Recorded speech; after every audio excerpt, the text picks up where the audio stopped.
السلام على من لا نبي بعده. أما بعد فأعوذ بالله من الشيطان الرجيم. بسم الله الرحمن الرحيم. يا أيها الذين آمنوا قوا أنفسكم وأهليكم نارا وقودها الناس والحجارة غلاظ شداد لا يعصون الله ما أمرهم ويفعلون ما يؤمرون. صدق الله العظيم. رب اشرح لي صدري ويسر لي أمري واحلل عقدة من لساني يفقهوا قولي.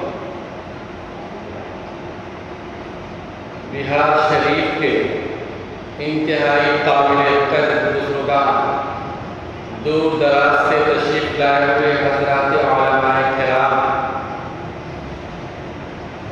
اور ہمارے تمام حاضرین اور نوجوان، عمارت شریعہ بہار اڑیسہ و جھارکھنڈ پھلواری شریف پٹنہ سے آپ کے اس عظیم الشان خطے کی بڑی دیرینہ وابستگی اور عقیدت رہی ہے۔ اللہ تعالیٰ اس محبت کو، اس عقیدت کو، اس والہانہ تعلق کو تابع باقی رکھے۔ یہی وجہ ہے کہ حضرت امیر شریعت دامت برکاتہ نے تدریب معلمین کا جو اجتماع منعقد کرنے کا فیصلہ فرمایا تو کئی سالوں کے بعد آپ کے اس عظیم تاریخی اور ادبی شہر پر نظر پڑی۔ اللہ تعالیٰ اس اجتماع کو قبول فرمائے۔ اس اجتماع کے حوالے سے مجھے چند باتیں آپ حضرات سے کہنی ہیں۔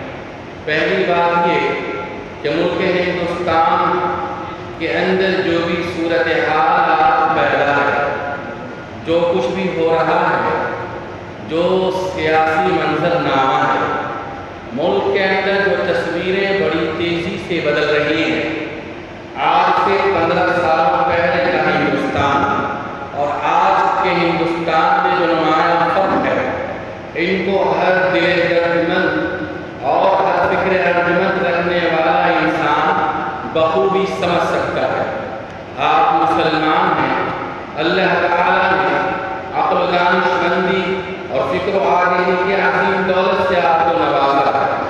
آپ اپنی آنکھوں کو کھلی رکھیے، دلوں کو بیدار رکھیے اور ایک شعوری کی زندگی گزاریے۔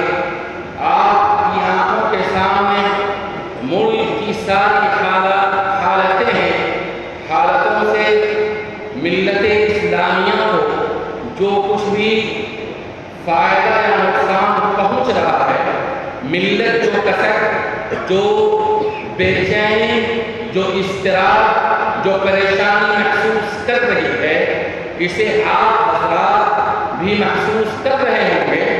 موجودہ وقت میں عمارت شریعہ نے جو تحریک چلائی ہے، جو مشن برپا کیا ہے اور جو کچھ کرنا چاہتی ہے، اس کا پہلا کام یہ ہے کہ آپ اپنی مسجدوں کو مرکز بنائیں۔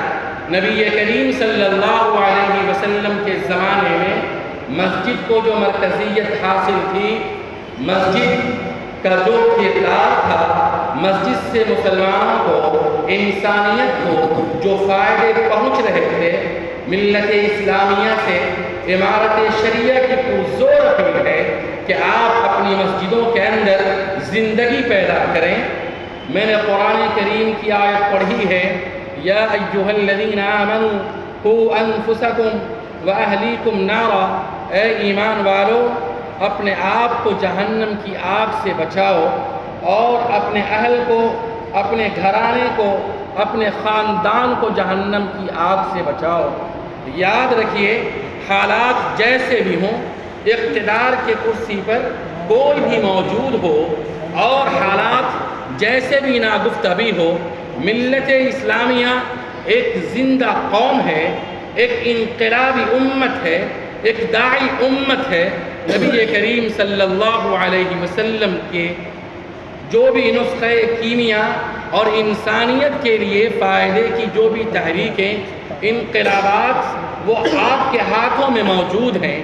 آپ کو اپنی مسجد کو مرکز بنا کر اور انتہائی خاموشی کے ساتھ اپنے آپ کو جہنم سے بچانے کی فکر کرنی چاہیے، اپنی نسلوں کو جہنم کی آگ سے بچانے کی فکر کرنی چاہیے۔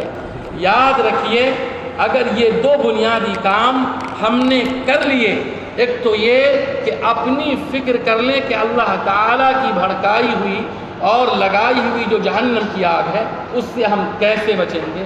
اس کے لیے جو بھی دعوت کی محنت ہے اور جو بھی تحریکی کام ہیں ان سے جڑ کر کے اپنی اصلاح، اپنے گھر کے مرد اور خواتین کی اصلاح کی جانب توجہ دی جائے۔ ابھی جو ہم نے معلمین کو دعوت دی، امارت شریعہ کی آواز پر نہ جانے کتنے اضلاع سے علماء کرام تشریف لائے ہیں۔ اصل میں ان کے جمع ہونے کا مقصد فقط یہ نہیں ہے کہ یہ علماء کرام اور معلمین فقط نورانی قاعدہ کو کیسے پڑھایا جائے، مکتب کی تعلیم کیسے ہو،